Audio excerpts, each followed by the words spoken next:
আসসালামু আলাইকুম। আজকে আমাদের বাসায় রান্না হচ্ছে নারকেল দুধের পোলাও।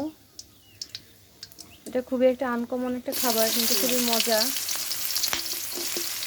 রেসিপিটা খুবই ইজি, দেখে নেন। আমাদের বাসার সবাই এটা খুব পছন্দ করে।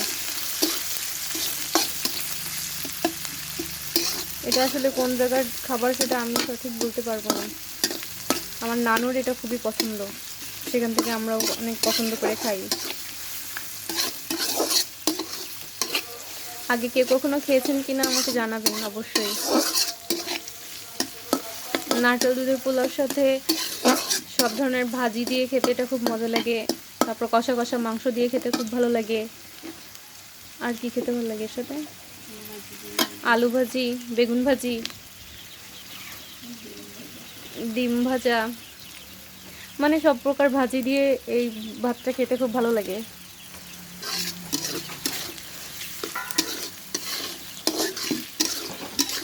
এটা বাসায় যেদিন রান্না হয় সেদিন আমাদের ঈদ ঈদ মনে হয়। সবাই খুবই আনন্দ করে এটা খায়। বেশ জমকালো আয়োজন।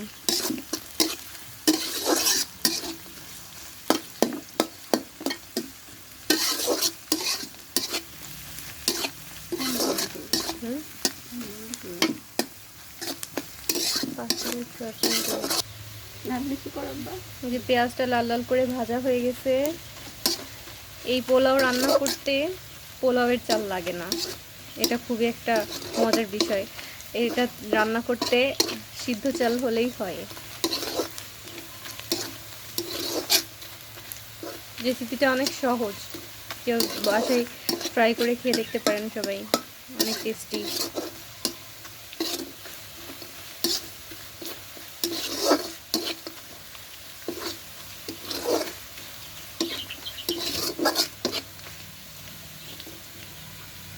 নারকেল আবার সব জায়গায় পাওয়া যায় না, দক্ষিণাঞ্চলে বেশি নারকেল পাওয়া যায়। এই যে সুন্দর ব্রাউন কালার হয়ে গেছে পেঁয়াজগুলো, এখন চালটা দিয়ে দিচ্ছি।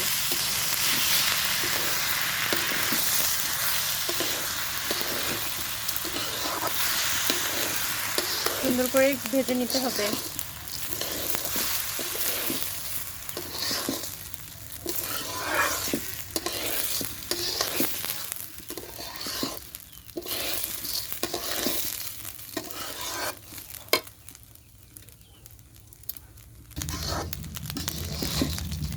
এই যে সুন্দর করে চালটা ভাজা হয়ে গেল। এখন আগে থেকে জাল করে রাখা নারকেল দুধটা এর মধ্যে দিয়ে দিতে হবে। নারকেল দুধ করার নিয়ম তো সবাই জানেন মনে হয়। নারকেলটাকে সুন্দর করে কুড়িয়ে নিয়ে তারপর গরম পানি দিয়ে আস্তে আস্তে করে চেপে চেপে এটার দুধটা বের করে নিতে হয়। এখনই দেখতে কত সুন্দর লাগছে। এটা সুন্দর ঝরঝরে একটা পোলাও হবে। লবণ,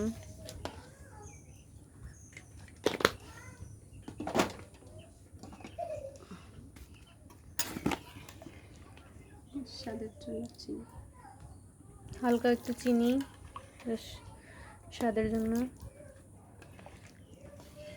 এটা একটু হালকা মিষ্টি মিষ্টি খেতে ভালো।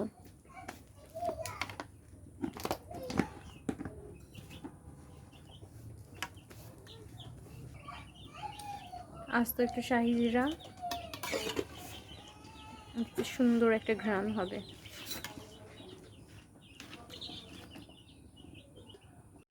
আমাদের নারকেল দুধের পোলাও রান্না প্রায় শেষ পর্যায়ে। এরপরে আমরা এটা দমে দিব, একদম পোলাও রান্নার মতোই। তুমি খাবে? বলো।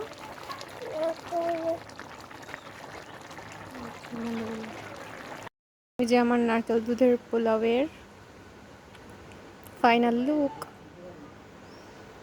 আল্লাহ হাফেজ।